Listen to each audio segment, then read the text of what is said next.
The morning of February 13th, 1984. George, you got 1 second? Just want to ask you a question. I approached then City Council President George Forbes outside the council committee room about his delinquent $440 water and sewer bill. But it says here you haven't paid your bill in a year. That's what you said. I'm not aware of that. No big problem, you know. City ain't gonna go bankrupt. To be fair, Forbes wasn't the only water bill deadbeat. At a time when the city of Cleveland's walking a financial tightrope, tens of millions of dollars in delinquent water and sewer bills are going uncollected. In fact, future Mayor Mike White owed $1,700. A local brewery, $600,000. But it was Forbes' vulgar and tone-deaf rant that triggered a media firestorm. Or don't you think it's a bad example to set? No, I do not. I don't have the money. You don't have money to pay a $400 water bill?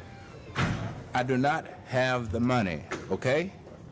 Did you hear me? Philosophically, Forbes, a well-connected, successful lawyer and businessman, continued to plead poverty. I do not have the money. You say you don't have money to pay your bill. Did you hear me? But your water's still on, though, isn't it? Yeah. We pressed the right button there, or the wrong button. there it was. Russ Herbrook was a longtime Fox 8 photographer. For the first time in 40 years, we sat down and watched the confrontation that Russ recorded for posterity.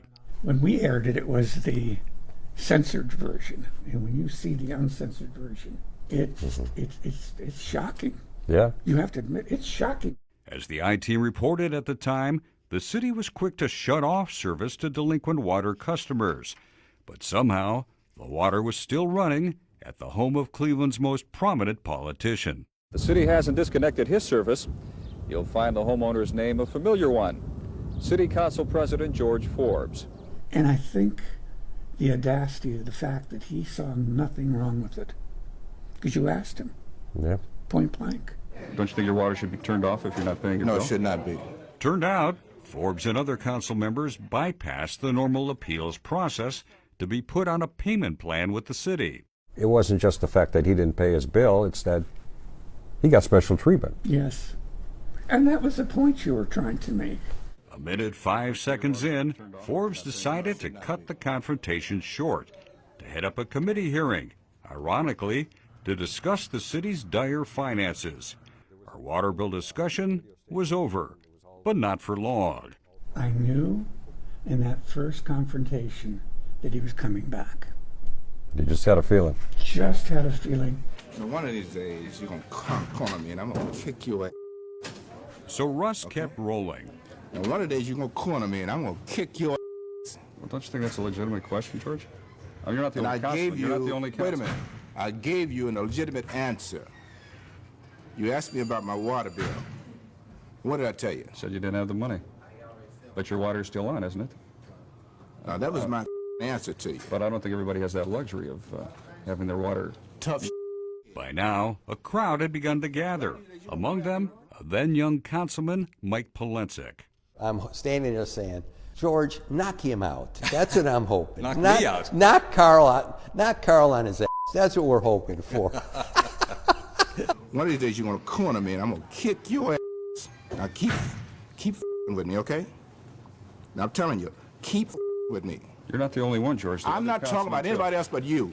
First of all, as you know, Carl, you were an irritant. You were like the political hemorrhoid that a lot of people didn't want to have. Now, I gave you a damn answer. And I asked you a follow-up question. I gave you a answer. But then on the other side, there were some people who say, well, maybe if George knocks him out, he'll get indicted and we'll get rid of him. So now, one of these days, I'm gonna kick your and it might be this damn one. Now, you got your answer. Now, get out of my damn face. Thank you.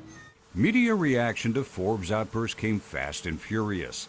TV8 editorial director Herb Kam called it a new low in public behavior. News Center 8 has received hundreds of protests from outraged viewers about Forbes' conduct.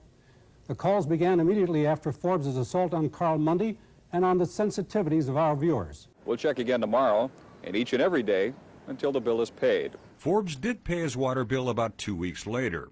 He may have also paid a political price, telling others the public outburst contributed to his defeat in the mayor's race 5 years later. I always thought that I could In a 2013 interview with PD columnist Brent Larkin, the family man and former Sunday school teacher expressed regrets. Your language got the best of you in public at times.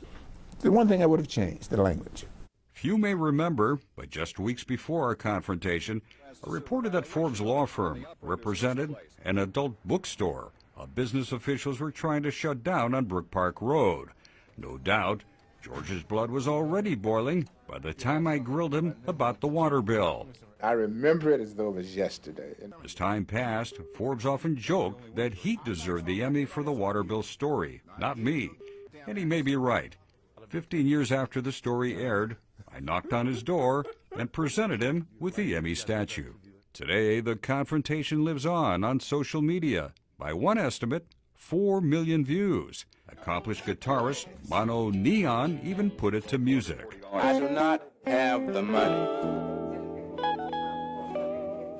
These days, Forbes spends much of his time in Florida.